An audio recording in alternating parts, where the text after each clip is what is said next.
Gandang habol ng Hinebra. Justin Brownlee, kayod kalabaw na. Nag-angas na ang new import ng Blackwater at ang rookie nila. At ganito, winasak ng Blackwater sa dulo ang mga puso ng taga-barangay Hinebra.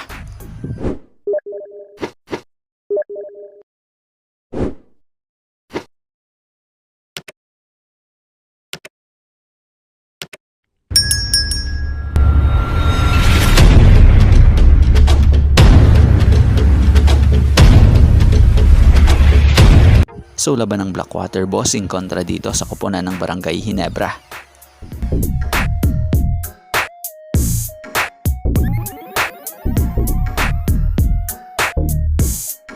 Sa kabuuan ng first quarter pumuntos ng 21 points ang barangay Hinebra at ang Blackwater bossing ay pumuntos ng 20 points.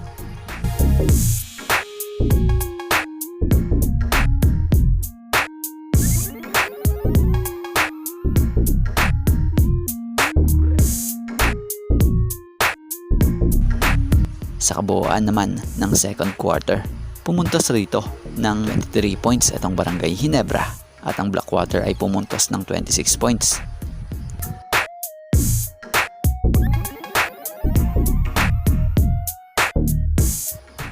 Kaya naman natapos ang first half na tanga ng Blackwater ang kalamangan sa score na 44-46.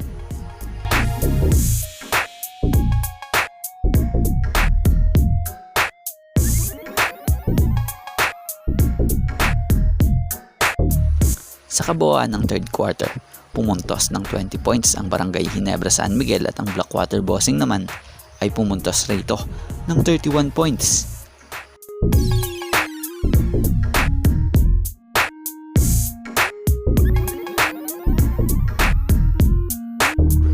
Sa kabuuan ng fourth quarter, pumuntos ng 24 points ang barangay Hinebra at ang Blackwater bossing naman ay 18 points.